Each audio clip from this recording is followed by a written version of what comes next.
જેદી આ રાજકોટ બંધ કર્યું તેદી ભાજપ વાળાએ પોલીસ પર દબાણ કરી અને તમામને ફોન કરાયા પીએસઆઈ ના પોલીસ વાળાને કે અહીંયા નો જાતા શું કામ ભાઈ નો જાતા, કોઈ તમારા બાપની બીક લાગે છે અમને? 12 મુદ્દા અમે કહીને તો અમારા માટે આ હોનાના છે કે આ ખાલી 12 મુદ્દા અમને કરી દઈએ ને તો અમને અહીંયા ધરો કે આ વસ્તુમાં અમને ન્યાય મળી જશે. 12 મુદ્દાની જ માંગણી હતી, બીજી કઈ, અને આમાં કઈ ખોટી માંગણી નથી અમારી. તો હું એટલું કહેવા માંગુ છું કે જ્યારે આ ટીઆરપી ગેમ ઝોનની ઘટના બની એના ત્રીજા દિવસે કે બીજા દિવસે આપણા રાજ્યના ગૃહમંત્રી અને રાજ્યના મુખ્યમંત્રી કે જે અહીંયા આટો મારવા આવ્યા હતા તો પીડિત પરિવારોને કેમ ન મળ્યા, હું એમ કહું છું. અને જ્યારે આ મહિનો ઘટનાની 1 મહિનો થઈ ગયો, જ્યારે અમારે રોડ ઉપર પત્રિકા લઈને વેચવા જવું પડે, અમારે 3 દિવસના આંદોલન કરવા પડે અને અમારે કમિશનર કચેરીનો ઘેરાવ કરવો પડે, ત્યારે ક્યાં ગઈ હતી આ સરકાર? ને જો આવું બનાવ ન બનાવ ને ખોટું ન કરવું તો રાતે હું કામ ભેગું કર્યું? તો મને કે તમે બેસી જ આવે કે તમારે વાત નથી કરવી, તો વાત નથી કરવી તો અમને તેડાવ્યા શું કામ? આ સંગ્રીવે બરાબર, હા, એ કે તમે બેસી જાવ તો હું ત્યાં ધીરે બોલ્યો ના ધારાસભ્યને બધા સાંભળતા. રાજકોટમાં આજે એક પત્રકાર પરિષદ યોજવામાં આવી. પત્રકાર પરિષદમાં ન્યાયની વાત કરવામાં આવી.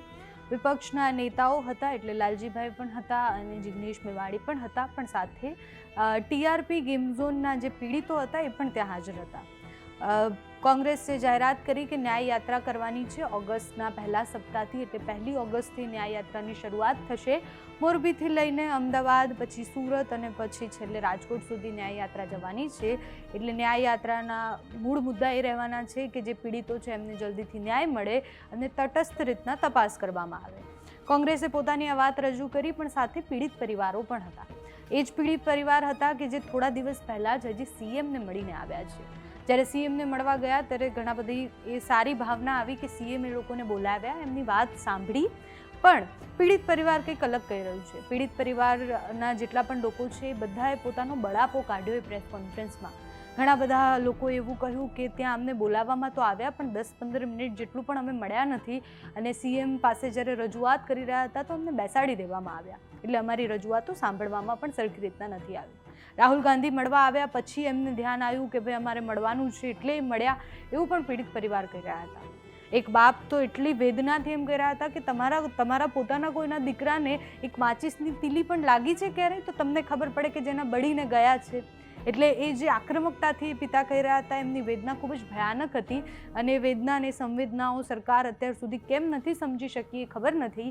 પણ પીડિત પરિવારે આજે જે પોતાની વેદના ઠાલવી છે, જે બળાપો ઠાલવ્યો છે, સીએમને મળવા ગયા ત્યારે શું થયું છે એ સાંભળો. હવે આ ભાજપ સરકારને હું એ કહેવા માંગુ છું, પેલા તો 1.5 મહિને આ યાદ કેમ આવ્યા કે 1.5 મહિને એને એમ કીધું કે સીએમને મળવા જાય તો ત્યાં લગી આ બધા ભાજપના ધારાસભ્ય કે એના આગેવાનો પ્રમુખો એ બધા ક્યાં હતા? અને બીજા નંબરમાં જેદી આ રાજકોટ બંધ કર્યું તેદી ભાજપ વાળાએ પોલીસ પર દબાણ કરી અને તમામને ફોન કરાયા પીએસઆઈ ના પોલીસ વાળાને કે અહીંયા નો જાતા શું કામ ભાઈ નો જાતા, કોઈ તમારા બાપની બીક લાગે છે અમને? અને તમે કેમ ફોન, તમારામાં તાકાત હોય તો હું અનુરુચિ પી જાડેજા, ગામ ખાખરા, તાલુકો ધ્રોલ ને જિલ્લો જામનગર, મારા નંબર હે 9941253138. મને ડાયરેક્ટ ફોન કરો જો અસલ તમારી માયા હુંઠ ખબરાઈ હોય તો. તમે વાયા કેમ બધાને ફોન કરો છો? હવે તમારે ગયા હોત તો તમને ખબર પડે કે આમાં શું આની હાલત હોય. તમે કેમ બધાને ફોન કરી દાપમાં લેવા માંગો છો? તમે ભીનું હંકેલવા માંગો કે તમારામાં તેવાય નથી? મારો નમાલીના પેટના. અને બીજું, અમે સીએમ સાહેબને મળ્યા તો સીએમ સાહેબને મેં રજૂઆત કરી કે સાહેબ અમે રાજકોટ થી ગાંધીનગર લગી આવી છીએ તો અમારી 4 વ્હીલર આવી તો અમે પીયુસી નો હોય તો પીયુસી ની તપાસ કરે, વીમો નો હોય તો એની તપાસ કરે, લાયસન્સ નો હોય તો એની તપાસ કરે, તો કા અમારે દંડ ભરવો પડે અને કાંઈ અમારી પાસે થોડ કરે. તો એ વસ્તુની જો તમને રોડ ઉપરની ખબર હોય, આ વ્યક્તિ નીકળે આની પાસે કાંઈ નથી, તો આ વસ્તુ તમને ખબર નથી આમાં કેટલો ભ્રષ્ટાચાર હાલે છે, આ બધું રૂપિયા ખાઈને જ હાલે, તમને બધી ખબર હે, તો એની પાસે કેમ તમે એને ઉપાય કરતા નથી કાર્યવાહી? જરાય સંતોષ નથી. મુખ્યમંત્રીને મેં આ કીધું ને તો એની પાસે જવાબ પણ નહોતો. એને એ બોલી ન કે અમે આ વસ્તુનો તમે કયો અહીંયા પોગીસી ત્યાં લગી માં થાય છે, તો કે ના એ બરોબર હે. તો તમારી પાસે એને તાકાત નથી વસ્તુ બંધ કરાવવાની, તો આનો નિયમ દેવડાવવાની તમારી જ તાકાત છે. બીજા નંબરમાં હર્ષ સંઘવીને પણ મેં કીધું કે અહીંયા તમે કહો છો કે ગુજરાતમાં દારૂબંધી છે, તો અહીંયા બિયર અને ઇંગ્લિશનો પણ જથ્થો નીકળ્યો હતો, એની પણ કઈ તમે કાર્યવાહી કરી હતી? એ લઈ આવ્યો ક્યાંથી, કોણ લઈ આવ્યું? તો એને પણ આપણે જવાબ કઈ ન આપી. હવે કાર્યવાહી તો આને કડકમાં કડક સજા કરે અને અમારી માંગણી 12 મુદ્દાની છે, એ 12 મુદ્દા અમલમાં લઈ આવી અને એને ઝડપથી એને સજા કરે. અમને એવું કઈ લાગતું નથી. એ પણ એક શબ્દ બીજું કઈ બોલ્યા નથી, ખાલી એટલું બોલ કે અમે સાથે છે. હવે સાથે હોય તો સત્તાધારી પક્ષને શું વારો? એક ફોનમાં બધું મંડે થવા કે ભાનું આ મંડો કરવા, તો એનું હજી કઈ 3 દી થયા, હજી કોઈનો પછી અહીંયાથી નીકળ્યા પછી કોઈને કઈ ફોન આવ્યા નથી. અને અહીંયા ગયા તો અમને વિડીયો કોન્ફરન્સમાં મળવાની અને બીજાને બધાને ના પાડી હતી. આપણને તો ના નથી, મને નતો કોઈનો ફોન આવ્યો, પણ અમુક ઘણાને ના આવી હતી કે ભાઈ તમે વિડીયો કોન્ફરન્સમાં ન જતા, અહીંયા નો આમ કરતા, અહીંયા જવાની મનાઈ છે. હું એક જ વે અહીંયા ગયો હતો, બાકી કોઈને અહીંયા એની ગાડી જ નહોતી ઉભી કે એની ગાડીમાં લઈ ગયા હતા. હું તો મારી પ્રાઇવેટ ગાડી લઈને ગયો હતો. અને અહીંયાથી બહાર આવ્યા પછી ભાજપના અમુક લોકોના ફોન આવ્યા, અમારા જામનગર જિલ્લાથી જે ભાજપ પ્રમુખ છે એમનો પણ મારી ભેગા જે મારા ભાઈબંધ હતા એનામાં ફોન આવ્યો કે તમે જામનગર વાળા કેમ કે અહીંયા ગયા વિડિયા સામે અને કેમ આમ કર્યું? તો શું ભાઈ તારા બાપની અમને બીક લાગે છે? રમેશભાઈ મુંગરાને હું કહેવા માંગુ છું, ભાજપ પ્રમુખ જામનગરના, કે તારા બાપની બીક લાગે છે?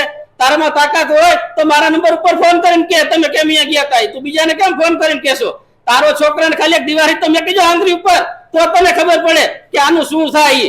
અને સીએમ સાહેબના દીકરાને હમણાં મજા નહોતી તો હળીહળી કરી મેં કીધી અને જવું પડે, એવું નથી કે આપણે ન જાય, પણ એ જ રીતના અમારા દીકરા હોય ને તો એને ખબર હોવી જોઈએ કે આનો આપણે તાત્કાલિક નિર્ણય લેવો જોઈએ. આ તો બધા શું રૂપિયા ખાય અને ભીનું અંકેલ જ માંગે છે આ ભાજપ સરકાર. હું તુષાર ગોરેચા, ટીઆરપી ગેમ ઝોનમાં મારો ભાઈ 22 વર્ષનો જયંત અનિલભાઈ ગોરેચા આવી ગયો છે. હવે અત્યારે ભૂપેન્દ્ર પટેલ સીએમએ અમને 1.5 મહિને આ યાદ કર્યા.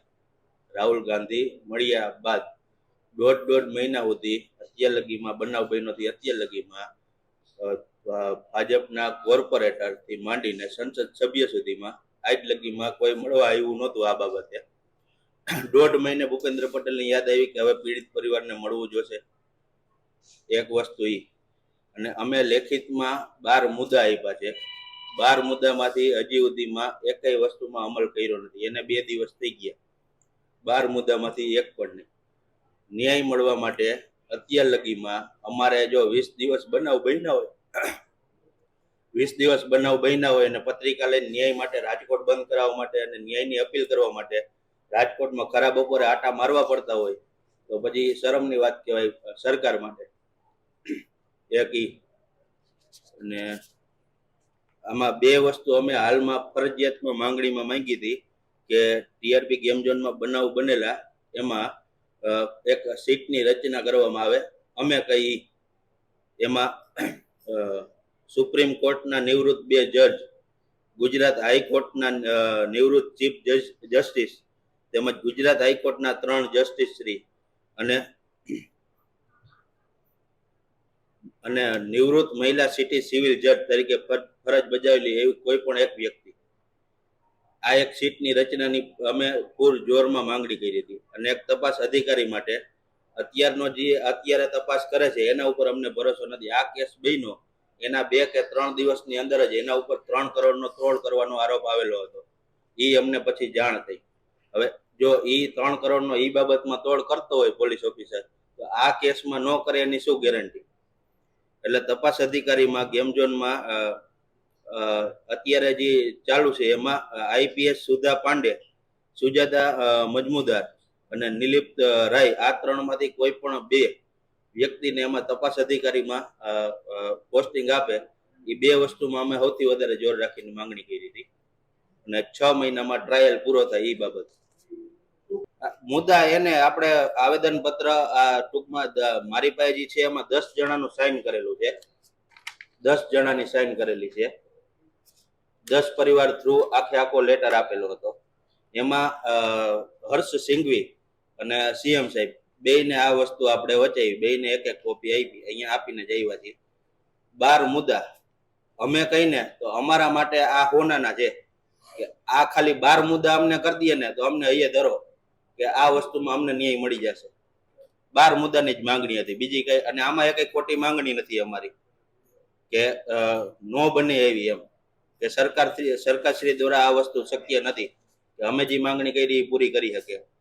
મારું નામ કમલેશ, જે આશાબેન કાતડ છે ને એ મારા બેન થાય, જે ટીઆરબી ગેમ ઝોન ની અંદર જોબ કરતા અને એમનું ડેથ થઈ ગયું. તો અમને કાલે મુખ્યમંત્રી આવાસે બોલાવવામાં આવ્યા હતા કે તમે ત્યાં આવો અને અમે તમને મળીએ.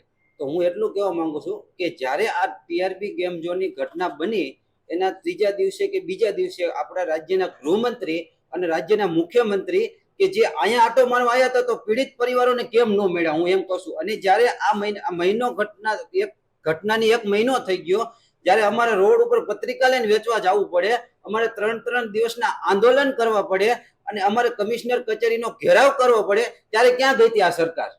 કે જે અત્યારે રાહુલ ગાંધી 1 મહિનાની અંદર અમને મળ્યા, મહિનાની અંદર, અને જ્યારે રાહુલ ગાંધી મળીને ગયા કે અમે ન્યાય અપાવશું, ત્યારે રાજ્યના મુખ્યમંત્રી એમ કહે છે કે હવે તમે નિવાસ સ્થાને આવો. તો તમારે ત્યાંથી અહીંયા આવવું પડે પીડિત પરિવારોને મળવા માટે કે પીડિત પરિવારોની શું હાલ છે અને શું ચાલ છે. આ સરકાર માટે હું તો એમ કહું છું કે આ સરકારને ડૂબી મરવું જોઈએ. સરકાર પાસે કોઈ ઓપ્શન જ નથી, ન્યાય દેવા માટેનો કોઈ ઓપ્શન જ નથી, તો હું ન્યાય દેવાની આ સરકાર? મારું નામ ચંદુભાઈ ડોસાભાઈ કાથડ, આશાબેનના પપ્પા છે હું. અમે ત્યાં ગયા એટલે અમને કોઈ ઓળખતા નહોતા કે પીડિત પરિવાર છે કે કોણ છે. અમે અમારી રીતે બેહી ને એ આવ્યા એટલે બધા ઊભા થયા અને વાતચીત સૌની રીતે કરી. એને પૂછ્યું નહોતું અમને અંદર કે કોણ પીડિત પરિવાર છે કે કોણ ઓલું છે, બરાબર. પછી વાત એકબીજા બધી વાત રાખી એટલે હું ઊભો થઈને વાત કરી મેં કે સાહેબ, એક ભાઈ હતા મારા મોરબીના, એને વાત કરી કે સાહેબ આમાં તો ઝાઝા જણા છે આમાં ગેમ ઝોનમાં, આ 28 કેમ બતાવે? તો ઓલા સાઈડમાં બેઠા હતા એને સાહેબે કીધું, આ ગૃહમંત્રીએ, એ કે તમારી પાસે સબૂત શું છે, બરાબર, ઓલા ભાઈને કે.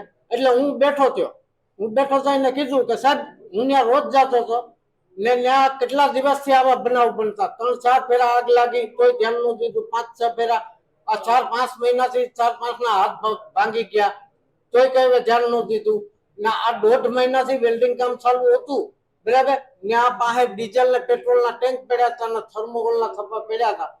વેલ્ડિંગ કામમાં આગ લાગીને તાત્કાલિક બ્લાસ્ટ થયો, બરાબર.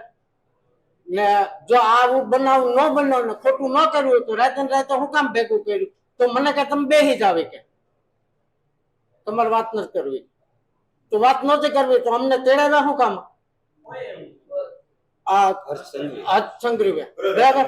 હા, એ કે તમે બેસી જાવ. તો હું ત્યાં ધીરે બોલ્યો એના ધારાસભ્ય બધા સાંભળતા. હું કહું જો અમને અહીં તેડાવ્યા તો વાત નહોતી કરવી તો અમને હું જોરાવત તેડાવ્યા કે આ દુનિયા આખી જોઈ કે આ પીડિત પરિવારને અમે તેડાવ્યા ભાઈ, બરાબર. અમને વાત નહોતી કરવા દેવી, અમારી માઇક તો કોઈ સાંભળી નથી, બરાબર.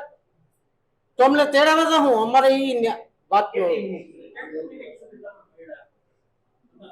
મને ખાલી 2 મિનિટ જ વાત કરવા દીધી. પછી અમે મેળા 10 થી 15 મિનિટ 10 મિનિટ બસ. વાતમાં કઈ ઈ તો બોલ્યા જ નથી, ખાલી આશ્વાસન દેવા માટે બોલાય એને એમ કે કીધું પીડિત કે હા અમે પરિવારોને આમાં આગળ વધશું કે ન્યાય દેવરાવશું. પણ ન્યાય હું દેવરાવ? અહીંયા કઈ લેખિતમાં અમને આપ્યું નથી, અમને બોલવા નથી દીધો. તો પછી લેખિતમાં તંબુરો આપવાના છે એ બધા ખોટા છે. અહીંથી અમને છેતરીને લઈ ગયા ભાજપ વાળા બધા ખોટું બોલી. ઓલા બેન કોણ છે ધારાસભ્ય, એનો ફોન આવ્યો હતો ને એક કાથડભાઈ કરીને છે આ દર્શિતાબેન નો ને હોસ્ટેલ વાળા, એની એ આવ્યા હતા મારી ઘરે કે તમારી જે માંગણી છે એ આપણે ત્યાં રાખજો સાહેબ આમાં.